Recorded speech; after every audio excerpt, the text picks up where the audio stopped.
Hey, I'm Kayla Brantley here at the Tribeca Film Festival in New York City for the world premiere of No Sudden Move. How does it feel to put on clothes and get up and out of the house? Exhausting. I'm glad to be here with this film. I really like it. I think it's a really good one. Steven did a great job. All the performances are really strong, and the movie itself, Ed Solomon wrote a great script. And it's great to be at an event like this, and I'm looking forward to this 650-seat outdoor, huge, LED screen.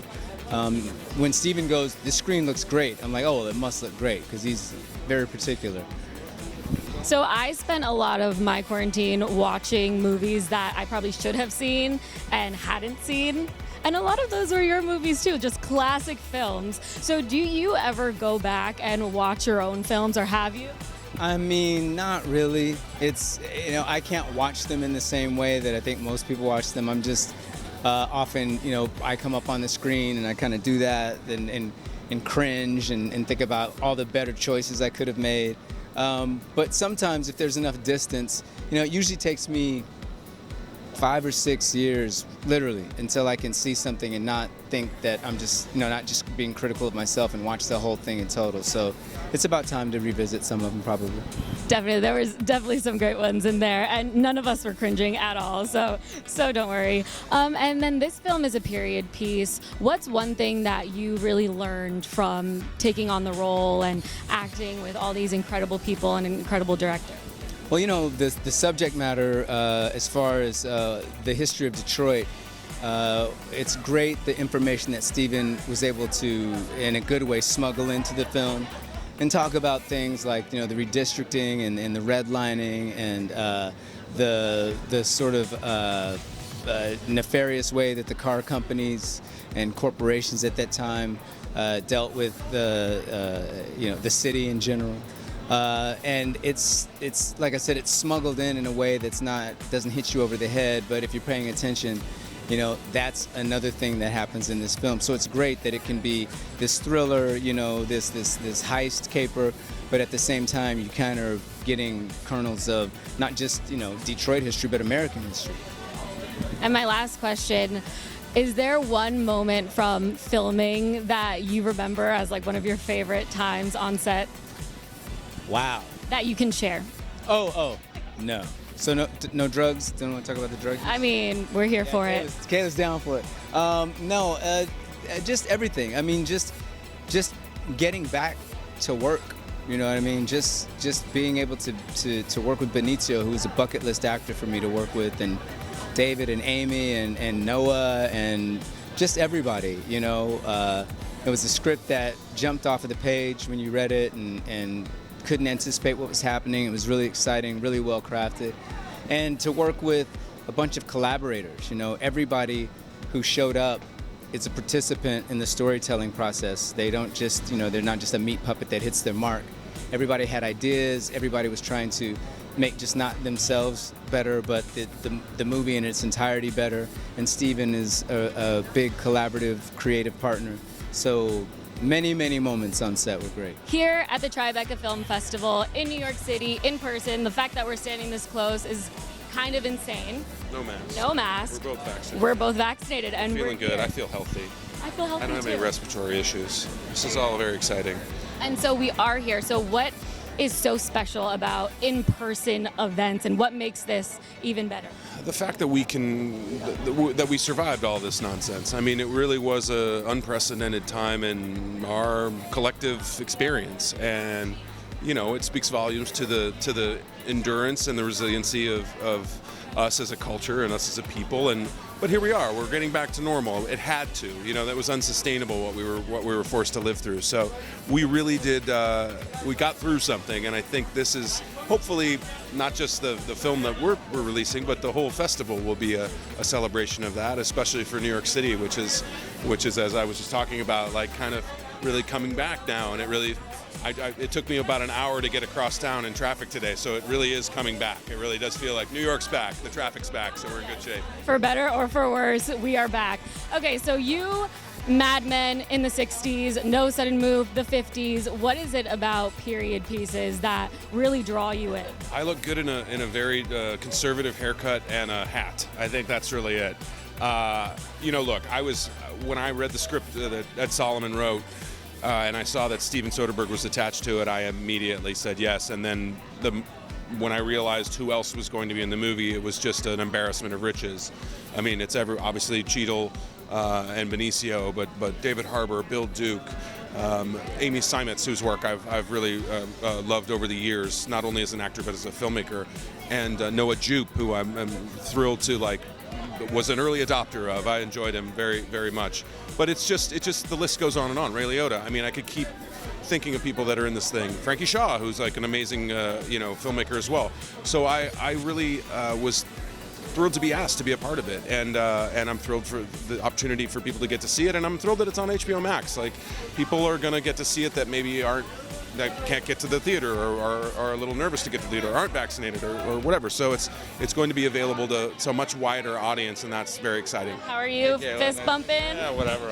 Why I'll not? hug you. I don't care. I'm vaccinated. So am I. Here we are. And that is why we are at the Tribeca Film Festival. Hell yeah. Because we are all vaxxed. Hell yeah. Here to have a good time. I know. So how does it feel? I mean, it feels great. I can't wait to get back to social events like this. This is the first red carpet I've been on, and I'm psyched to get back to the movies. I'm psyched to get back among people. So I'm like a pig in shit, excuse the expression. Well, you look absolutely great. Was it hard to get the pants and get all dressed up again? A little bit, but I'm anxious to too. I know there's been a lot of celebration of the simplicity of the pandemic awards thing, and everybody in everybody's celebrating people in cruddy t-shirts at these award shows and stuff, and I'm like, yeah, okay, but also I like to dress up every now and again. I never get a chance to. So please let me dress up. So I feel like me and my wife, almost overdid it tonight with this beautiful stuff. And I'm like, if you're gonna go, go big. I mean, you can never be too overdressed, right? Well, I appreciate you saying that. I love that sentiment. Absolutely. And then my last question, what about this film are you so excited for the rest of the world to see? I mean, just that it's directed by Steven Soderbergh, and that guy's such a genius, and he understands this gangster movie and this style of period. And there's such a deft expression of the way the camera works, the colors, the way the performers are working, that is just, he's a true artist. And sometimes you see movies and they're good movies, and you're like, oh, it's a good movie. And this, you watch it and you're like, oh, this is another level. This guy's really an artist. He knows what he's doing. So I can't wait for you to see that. I can't wait for you to watch this movie. You'll really enjoy it. And I can't wait for everyone else to see it too. Cool. Thank you. Nice to meet you. Nice to meet you. How is it to get all dressed up and back on a red carpet? Oh, it's so nice. I feel like I had forgotten who I was, and now I remembered. I really do come alive in these situations, and I'm so glad I get to share it. And with my hometown and with my family, and my best friends are all here, my sisters, really. And yeah, it's just an honor and such a pleasure, and I'm so happy. And what are you so excited for the audience to see for this film? The costumes, the cars, also the history lesson on the corruption in the automobile industry in this country, which we still are suffering, devastating repercussions of today. So, there's a lot that the audience will be able to take from it. So I'm super excited for that. And do you have any memorable moments from filming that you can share with us, especially with such a stellar cast and director? I kissed Benicio del Toro. We had a quick little smooch a few times, and that was like, oh my God, pinch me. Is this really happening? Like a dream come true, essentially. Seriously. And what does it mean for this film to premiere not only in person, but at Tribeca Film Festival? I mean, for me, it feels like the stars aligned perfectly. I know what it means for me. This is my hometown. I get to share it with my family and my friends, and this is like my turf. But, for the movie, it's just iconic. This is such an iconic festival. All the greatest things premiere here, in my opinion. So it's just great to be in that, family of other artists. Weird. I mean, even having a dress on, I was like, I need to wear a dress because I haven't been out of my pajamas when I'm at home. But then I've just recently been directing in the desert, so now I'm like, oh, let's like clean me up, real nice. So it's very surreal that like all of us are even gathering together, like that you're talking to me right now, right? Like that back to semi-normal, is it? You know. And did you have any hesitations about jumping back into normal? Like, were you kind of enjoying that solitary life? This is giving me anxiety. Like, I have a mask over I have a mask over there, and they're like, you don't need. I'm vaxxed, but still, I'm like, you sure? Yeah, it's definitely sort of I'm dipping my toe in it trepidatiously. So. Yeah. And what specifically is it about this film that really just attracted you to it and that you're excited for the rest of the crowd to see?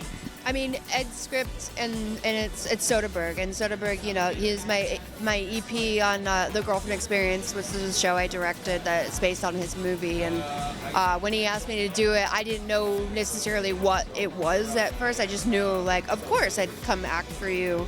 I thought it was going to be for free. I thought he was going to do some experiment with me because he knows I'm scrappy and he could get me cheap. So mostly sort of like Steven, you know, just working with him and actually being on set and seeing how he actually works, because we've talked a lot about it, but it was just really fascinating to watch him work. Do you have at least one memorable moment from filming, either with Soderbergh or with any of your cast members, that you can share with us?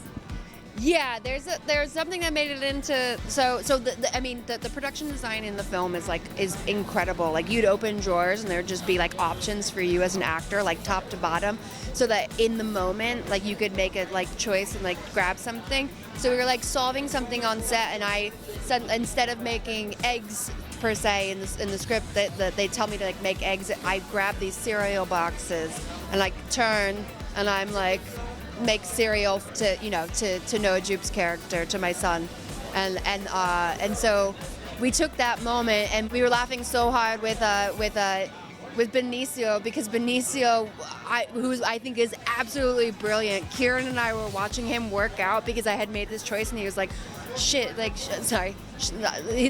Amy made the choice of this, it's not eggs. And so we watched him for like 10 minutes do this thing. He was like, tricks? Oh, sugar puffs. Sugar puffs? Tricks. And me and Kieran were like, this is amazing. We're watching Benicio del Toro work out how to present cereals, and the thing is it's wonderful to watch because it's playful, but it's also like, it's a man who cares about his craft, you know, and the choice changed, and he's like working it out. Yeah, it's brilliant. Yeah. At the Tribeca Film Festival, something that a lot of us didn't even know we were going to be able to do, especially in person. So nice to see you. How does that feel to be premiering this film, not only at home and not only at a regular premiere, but at this festival? Well, it's just nice to be invited, that people like the movie enough to put it in the festival, and it's a good way to get people to come and see it. You know, we get a lot of eyeballs because it's the festival, and that's great for the movie. I also have to know, this is such an incredible ensemble cast. Is there any moment that you can remember from filming that you're just so fond of and that really holds a special moment in your heart?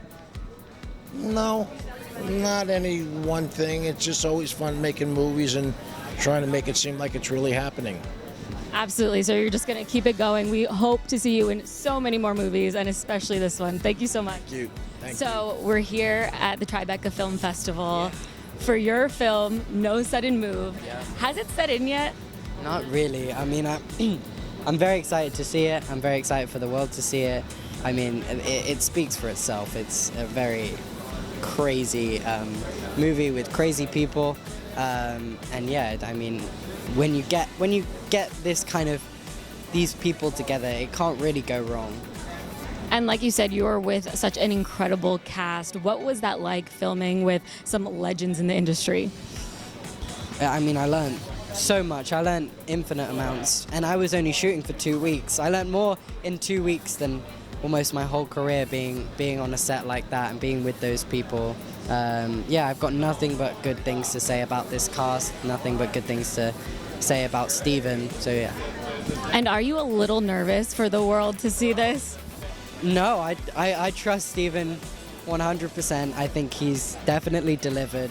I think he's an incredibly smart person, and I think people will see that as well. And this movie is intricate on many levels, and I think people can find something to connect with, whether you know about the movie, whether you know the context of the movie or not. You know, it's kind of it's a very broad movie in that aspect. It's wonderful. I mean, it's a film that I love doing. Great ensemble, wonderful actors. We created a brother and sisterhood. Great script, a lot of interesting moments. I'm not going to give anything away, but I enjoy my character. I play an OG that's in charge. Have you seen it yet? I just think you'll find it interesting. But there are a lot of surprises, you know, but also has a human factor to it also. It's not just action and movement, but you care about the people, which is very important. I cannot tell you how good it feels to be here. Not just to be talking to someone this close without a mask, to be at a screening with this unbelievable screen and sound system in front of hundreds and hundreds of people. It adds in a kind of, it triples the shock and joy of having this thing come out into the public. Writing a movie is such a private thing. Shooting during COVID is such a private thing. You're isolated, basically. You're only working with, this group of people, and you're only actually getting to talk to this, small group of people afterwards. To then suddenly open it up for the world is shocking, kind of. It's a triple shock. Yeah. And like you said, that writing is such a solitary moment. So you've been with this film since its inception. So now how rewarding is it to see it through? And instead of watching it, at home, people will actually get to see it on the big screen. I'm astounded. I watched a little bit of the footage last night at the test. We did a little tech test, and I thought, oh my gosh, it actually looks really good on a big screen. How about that? I mean, a testament to Steven and his amazing work. It feels so nice to be here, and I have such admiration for Tribeca and everything it stands for, that having it premiere here in particular is particularly meaningful to me,